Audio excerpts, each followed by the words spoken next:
Good afternoon. Welcome to Kenya News Update today. I'm your host, and we're diving deep into a story that's been 5 years in the making.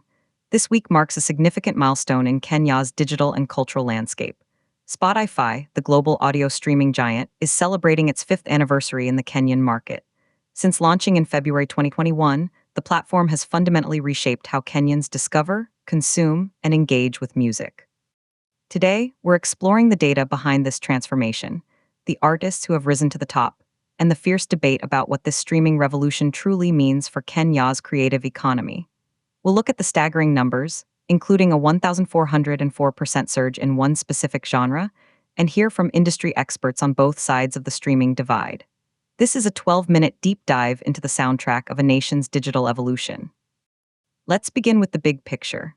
According to Spotify's own 5-year report, listening in Kenya has seen consistent, compounding year-on-year growth since launch. The platform entered a market already buzzing with mobile innovation and a deep historic love for music. But it promised something different: instant, on-demand access to a global catalog of over 100 million songs. The question was, would Kenyans embrace it? The data suggests a resounding yes. While Spotify doesn't release country-specific subscriber figures, industry analysts estimate that the platform now has several million monthly active users in Kenya. This growth has been powered by a young, digitally savvy population. A key demographic is listeners aged 18 to 34, who make up an estimated 70% of the Kenyan user base. These are fans who don't just listen passively. They create playlists, follow artists, and use algorithmic recommendations like Discover Weekly to explore new sounds. This behavioral shift from owning music files or relying solely on radio to streaming entire libraries has been profound. Now, let's visualize the platform's own journey. Founded in April 2006 in Sweden by Daniel Ek and Martin Lorentzen, Spotify has grown into a global behemoth. As of December 2025, it reported over 751 million monthly active users worldwide, with 290 million of those being paying subscribers. It's listed on the New York Stock Exchange. For Kenya, the launch in 2021 wasn't just about adding another country to the map. It was about connecting Kenyan artists directly to a global audience and bringing the world's music to Kenyan ears. The timing was crucial. Smartphone penetration was soaring, and data costs were beginning to become more accessible, though debates about affordability continue to this day. Spotify's entry also coincided with, and arguably accelerated, the professionalization of Kenya's music industry. Artists now had a clear, data-rich platform to measure their reach, which brings us to the stars of the Kenyan streaming scene. According to the 5-year data, 2 names have dominated the local charts, Bien and Njerae. Bien, of course, is a pillar of the legendary Saudi Soul, but his solo work has resonated powerfully on the platform. His hit singles and collaborations consistently top Kenyan charts. Njerae represents the new wave, a soulful, introspective singer-songwriter whose rise has been significantly fueled by streaming discovery. Their dominance tells a story. It shows that while established stars with existing fan bases can transition successfully to streaming, the platform also has the power to build new stars from the ground up. The data reveals that Kenyan listeners are loyal, repeatedly streaming their favorite local artists, which creates a virtuous cycle of visibility and revenue. But it's not just about individual artists. The genre data reveals a seismic shift in musical taste.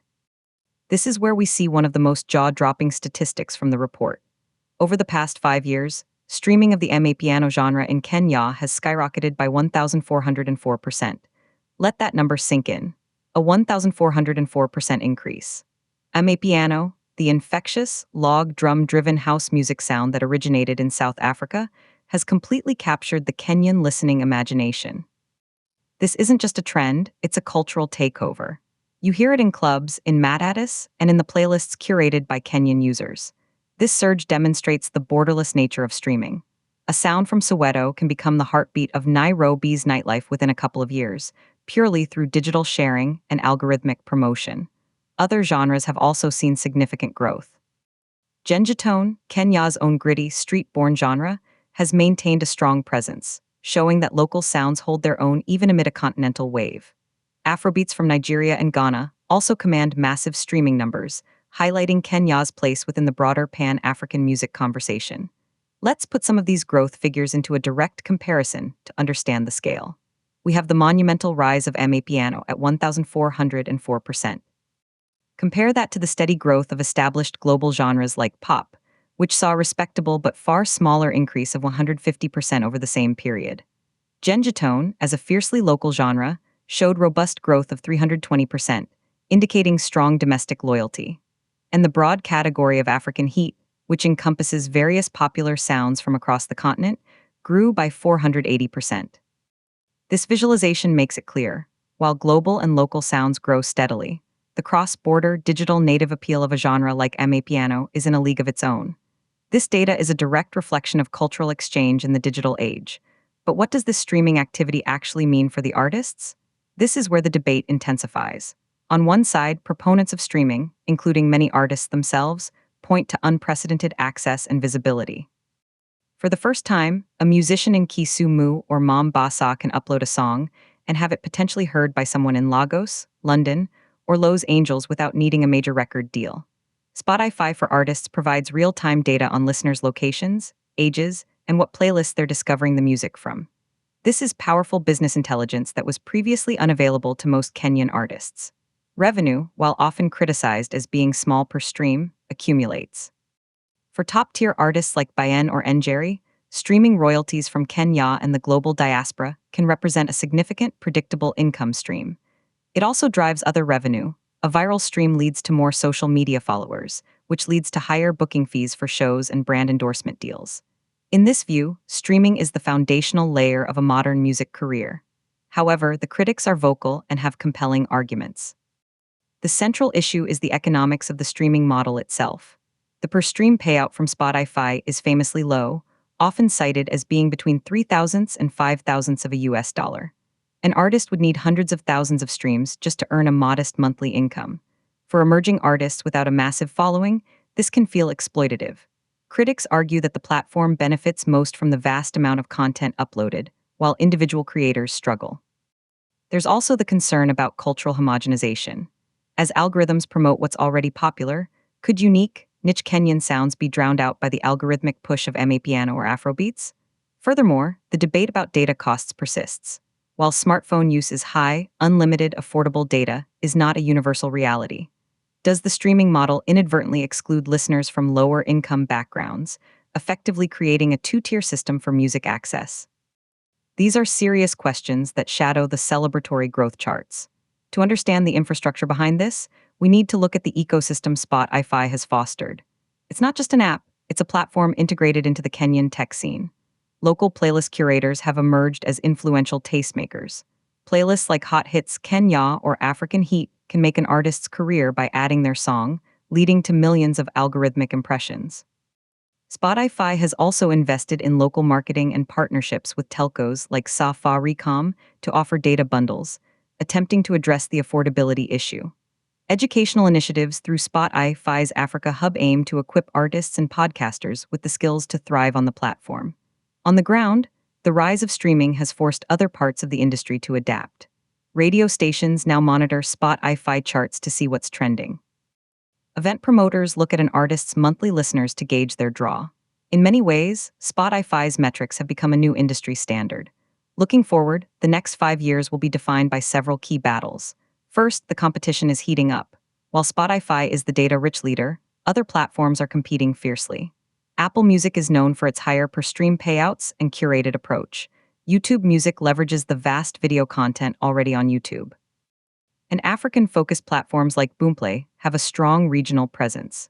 Kenyan listeners and artists now have choices, which will push all services to improve their offerings and royalty models. Second, the podcast revolution is still in its early stages in Kenya. Spotify has bet heavily on podcasts globally, and the growth potential in Kenya's rich storytelling market is enormous. Will we see a Kenyan podcast break into the global top charts? Third, the issue of fair pay will not go away. There are growing global movements and even legislative discussions in some countries about reforming streaming economics. Kenyan artists' collectives will likely add their voices to this chorus, demanding a larger share of the revenue pie. So, after 5 years and billions of streams, what is the final verdict on Spotify's impact on Kenya? The evidence points to a transformative, yet deeply complex relationship. On the positive side, the platform has democratized music distribution, provided valuable data, fueled cultural exchange as seen with Amapiano, and helped build the profiles of a new generation of stars. It has made Kenya's music scene more visible on the global stage and changed listener behavior towards active discovery. On the cautionary side, the economic model remains a point of contention. The risk of algorithmic bias is real, and questions about equitable access persist. The truth likely lies in the middle. Spotify is a powerful tool, one that has irrevocably changed the game. Its ultimate benefit to the Kenyan music ecosystem depends on how artists, policymakers, and the platform itself navigate these challenges in the years to come. The soundtrack of the nation is now digital, on demand, and data-driven. The next track is about to play. That's our deep dive for today. From a 1,404% surge in Amapiano to the debates over artist royalties, Spotify's first 5 years in Kenya have been anything but quiet. What are your thoughts on the streaming revolution? Let us know in the comments. For Kenya News Update Today, I'm your host. Subscribe to Kenya News Update Today.